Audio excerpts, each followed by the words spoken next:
Welcome to Aisha's academy. Principles of മാനേജ്മെന്റിന്റെ important topic discussion നമ്മൾ again class start ചെയ്യുകയാണ്. അപ്പോൾ അടുത്ത ക്വസ്റ്റ്യനിലോട്ട് പോവാം.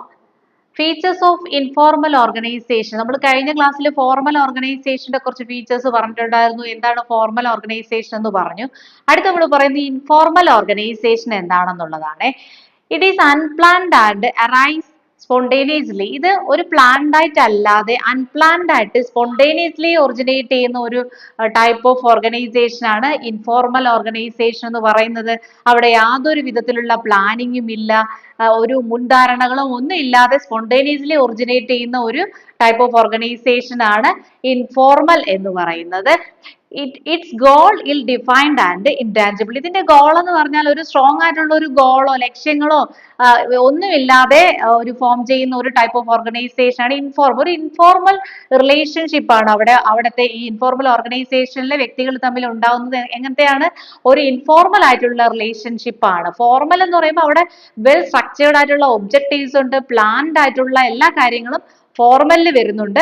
ഇൻഫോർമൽ എന്ന് പറഞ്ഞാൽ അൺപ്ലാൻഡ് ആണ്. അത് മാത്രമല്ല അവിടെ എന്തില്ല, ക്ലിയർ കട്ട് ആയിട്ടുള്ള ഗോൾസ് ഒന്നും പറയുന്നില്ല. അടുത്ത് പറയുന്നു it shows social relationship among employees. അതായത് എംപ്ലോയീസ് തമ്മിലുള്ള ഒരു സോഷ്യൽ റിലേഷൻഷിപ്പ് ആണ്. ഒരു ഓർഗനൈസേഷനിൽ തന്നെ എംപ്ലോയീസ് തമ്മിലുള്ള ഒരു സോഷ്യൽ കമ്മിറ്റ്മെന്റ്, അതിനെയാണ് നമ്മൾ എന്തെന്ന് പറയുന്നത്? ഇൻഫോർമൽ ഓർഗനൈസേഷൻ എന്ന് പറയുന്നത്. It is based on common interest in art, culture and social issues. അപ്പൊ ഇത് എന്തിനാണ് ബേസ് ചെയ്തേക്കുന്നത് വെച്ചാൽ ഒരു കൂട്ടം ആൾക്കാരുടെ ഒരു കോമൺ ആയിട്ടുള്ള ഇൻട്രസ്റ്റ്, ഇപ്പൊ ഒരു സ്പെസിഫിക് ആയിട്ടുള്ള ഒരു ആർട്ടിന്റെ മേലെയോ അല്ലെങ്കിൽ ഒരു കൾച്ചറിലെ കോൺസെൻട്രേറ്റ് ചെയ്തിട്ടോ അതും അല്ലെങ്കിൽ ഒരു സോഷ്യൽ ഇഷ്യൂ ആയിട്ട് ബന്ധപ്പെട്ടിട്ടോ ഉള്ള ഒരു ഇൻഡിവിജ്വൽ പെർസെപ്ഷന്റെ ബേസിൽ ഫോം ചെയ്യുന്ന ഒരു ഓർഗനൈസേഷനെയാണ് എന്തെന്ന് പറയുന്നത്? ഇൻഫോർമൽ ഓർഗനൈസേഷൻ എന്ന് പറയുന്നത്. The membership in this organisation is voluntary. അത്തരത്തിൽ നമുക്കറിയാലോ ഈ ആർട്സ് ക്ലബ്ബ്, സ്പോർട്സ് ക്ലബ്ബ് എന്നൊക്കെ പറയുന്നത് ഇൻഫോർമൽ ഓർഗനൈസേഷന്റെ ഏറ്റവും ഒരു നല്ലൊരു എക്സാമ്പിൾ ആണ് കേട്ടോ. അപ്പൊ അത് വോളണ്ടറി ആയിട്ടുള്ള ഒരു മെമ്പർഷിപ്പ് ആണ്. അതിനകത്ത് ആൾക്കാർക്ക് അവർക്ക് അതിൽ ഇൻട്രസ്റ്റ് ഉണ്ടെങ്കിൽ മാത്രം എന്ത് ചെയ്താൽ മതി? മെമ്പർഷിപ്പ് എടുത്താൽ മതി. അങ്ങനെ മെമ്പർഷിപ്പ് എടുക്കുമ്പോൾ അവർ ഈ ഇൻഫോർമൽ ഓർഗനൈസേഷന്റെ ഒരു പാർട്ട് ആവുന്നു എന്ന് മാത്രമേ അതിനകത്ത് നമ്മൾ മനസ്സിലാക്കേണ്ടതായിട്ടുള്ളൂ. അടുത്ത് പറയുന്നു it has no written rules. നമുക്കറിയാം ഫോർമൽ ഓർഗനൈസേഷനകത്ത് എന്തുണ്ടെന്ന് നമ്മൾ പറഞ്ഞു, ആ വെൽ ഡിഫൈൻഡ് ആയിട്ടുള്ള റിട്ടേൺ റൂൾസ് ഉണ്ട്. ആ റൂൾസ് അനുസരിച്ച് മാത്രമേ അതിനകത്തുള്ള മെമ്പേഴ്സ് പ്രവർത്തിക്കാൻ പാടുള്ളൂ. പക്ഷെ ഇൻഫോർമൽ ഓർഗനൈസേഷനിൽ നമ്മൾ അതിനകത്ത് ഇൻഫോർമൽ എന്ന് പറയുമ്പോൾ തന്നെ നിങ്ങൾ ചിന്തിക്കുക, ഇതൊരു സോഷ്യൽ കമ്മിറ്റ്മെന്റിന് വേണ്ടിയിട്ട് ഒരു കൂട്ടം ആൾക്കാർ അവരുടെ കോമൺ ഇൻട്രസ്റ്റിന് വേണ്ടിയിട്ട് ഒരു കൂട്ടായ്മ ഉണ്ടാക്കുന്നതാണ്. അവിടെ എന്തൊന്നുമില്ല, ഒരു റിട്ടേൺ റൂൾസ് കാര്യങ്ങളൊന്നും വരുന്നില്ല. ആൻഡ് ലാസ്റ്റ് വൺ പറയുന്നത് there is no organization chart for informal organization. Informal ഓർഗനൈസേഷനകത്ത് എന്തില്ല? ആ ഓർഗനൈസേഷൻ ചാർട്ട് ഇല്ല. ഇത് എവിടെയുണ്ട് നമ്മൾ പഠിച്ചു? ഫോർമൽ ഓർഗനൈസേഷനകത്ത് ഉണ്ടെന്ന് പഠിച്ചു. ഓക്കെ, അപ്പൊ ഇൻഫോർമൽ ഓർഗനൈസേഷൻ എന്താണെന്നുള്ള ഒരു ഏകദേശ ധാരണ കിട്ടിയെന്ന് കരുതുന്നു. അടുത്ത ക്വസ്റ്റ്യൻ, ടൈപ്പ് ഓഫ് ഓർഗനൈസേഷൻ. അപ്പൊ types of organisation mainly 4 types ആണ് പറയുന്നത്. നോക്കിയില്ലെങ്കിൽ ഉടൻ തന്നെ നോക്കി വെച്ചേക്കുക.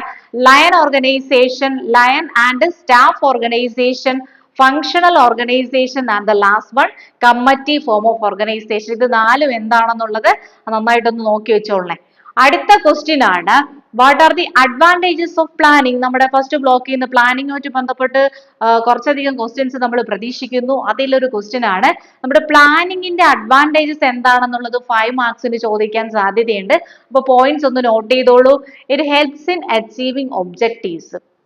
ഒരു ഓർഗനൈസേഷനെ അതിന്റെ ഒബ്ജക്റ്റീവ്സ് അറ്റൈൻ ചെയ്യാൻ സഹായിക്കുന്ന ഒരു മാനേജീരിയൽ ആക്ടിവിറ്റിയാണ് എന്തെന്ന് പറയുന്നത്? പ്ലാനിങ് എന്ന് പറയുന്നത്. അടുത്ത പോയിന്റ് എന്താണ്? Better utilisation of resources. Resources എങ്ങനെ ഏറ്റവും എഫിഷ്യന്റ് ആൻഡ് എഫക്റ്റീവ് ആയിട്ടുള്ള ഒരു രീതിയിൽ യൂട്ടിലൈസ് ചെയ്യാം എന്നുള്ളതിന് സഹായിക്കുന്ന ഒരു മാനേജീരിയൽ ആക്ടിവിറ്റിയാണ് പ്ലാനിങ്. അത് മാത്രമല്ല നമുക്കറിയാം പ്ലാനിങ് എന്താണ്? ആ ഫസ്റ്റ് സ്റ്റെപ്പ് ആണ് അല്ലെ? മാനേജീരിയൽ ആക്ടിവിറ്റീസിലെ ഫസ്റ്റ് സ്റ്റെപ്പ് എന്ന് പറഞ്ഞാൽ എന്താണ്? ആ പ്ലാനിങ് ആണ്.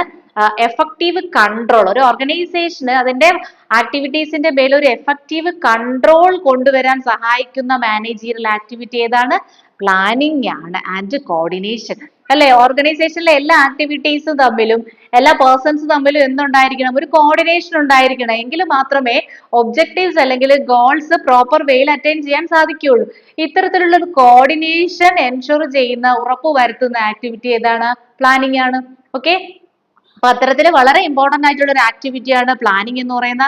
പ്ലാനിങ് എന്താണെന്ന് പഠിക്കുക, അതിന്റെ അഡ്വാൻറ്റേജസ് ആൻഡ് ഫീച്ചേഴ്സ് പഠിക്കുക. ഓക്കെ, അടുത്ത question, what are the benefits of MBO? MBO എന്ന് പറഞ്ഞാൽ എന്താണ്? മാനേജ്മെന്റ് ബൈ ഒബ്ജക്റ്റീവ്സ് എന്നാണ് അതിന്റെ ഫുൾ ഫോം. എന്താണ് MBO എന്ന് പറഞ്ഞാൽ?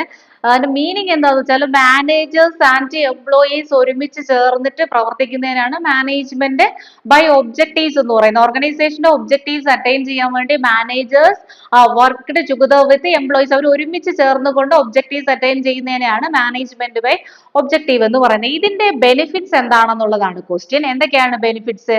Improvement of managing result oriented planning അല്ലെ.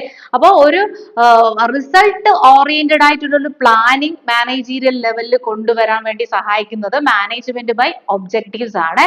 ആൻഡ് ഡെലിഗേഷൻ ഓഫ് അതോറിറ്റി, അവിടെ മാനേജർ മാത്രമല്ല മെയിൻ ആയിട്ടുള്ളത്, മാനേജറിന്റെ അതോറിറ്റി മാനേജർ എന്ത് ചെയ്യുന്നു? ഡെലിഗേറ്റ് ചെയ്യുന്നു.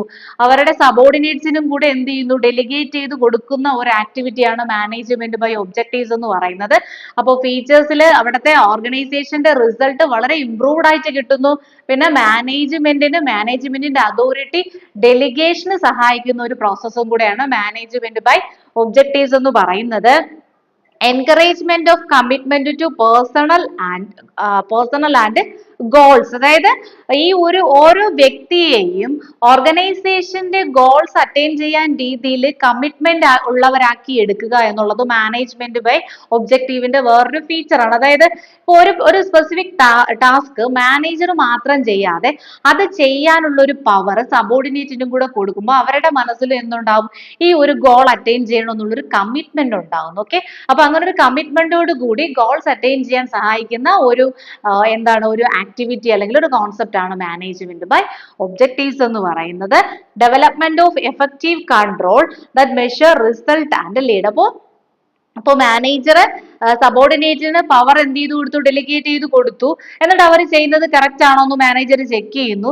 വേറെ എന്തെങ്കിലും കറക്റ്റീവ് ആക്ഷൻസ് ഉണ്ടെങ്കിൽ പ്രോപ്പർ ആയിട്ട് അവരെ ലീഡ് ചെയ്യാനും അത് ആ ആക്ടിവിറ്റി കൺട്രോൾ ചെയ്യാനും സഹായിക്കുന്നത് management by objectives and to corrective action. Last പറയുന്നത് എന്തെങ്കിലും ഇപ്പൊ കൊടുത്ത മാനേജ്മെന്റ് പറഞ്ഞ നിർദ്ദേശങ്ങൾ അല്ല, അതിനകത്ത് എന്തെങ്കിലും ഒരു വേരിയേഷൻ വന്ന രീതിയിലാണ് റിസൾട്ട് വന്നിട്ടുള്ളതെങ്കിൽ കറക്റ്റീവ് ആക്ഷൻ എന്തെടുക്കണം എന്നുള്ളതും മാനേജ്മെന്റ് ബൈ ഒബ്ജക്റ്റീവ് വഴി നമുക്ക് കിട്ടുന്ന ഒരു ബെനിഫിറ്റ് ആണ്. ഓക്കെ, അപ്പൊ എന്താണ് മാനേജ്മെന്റ് ബൈ ഒബ്ജക്റ്റീവ് എന്നും അതിൽ നിന്ന് കിട്ടുന്ന ബെനിഫിറ്റ്സ് എന്തൊക്കെയാണെന്നുള്ളതും ക്ലിയർ ആയിട്ട് പഠിച്ചിരിക്കുക. ഓക്കെ, അപ്പൊ ഷുവർ ആയിട്ട് ഇത്രയും കാര്യങ്ങൾ പഠിക്കുക. അപ്പോൾ കൂടുതൽ ക്ലാസ്സുകൾക്കായിട്ട് എന്റെ ചാനൽ സബ്സ്ക്രൈബ് ചെയ്യുക. Okay, all the best.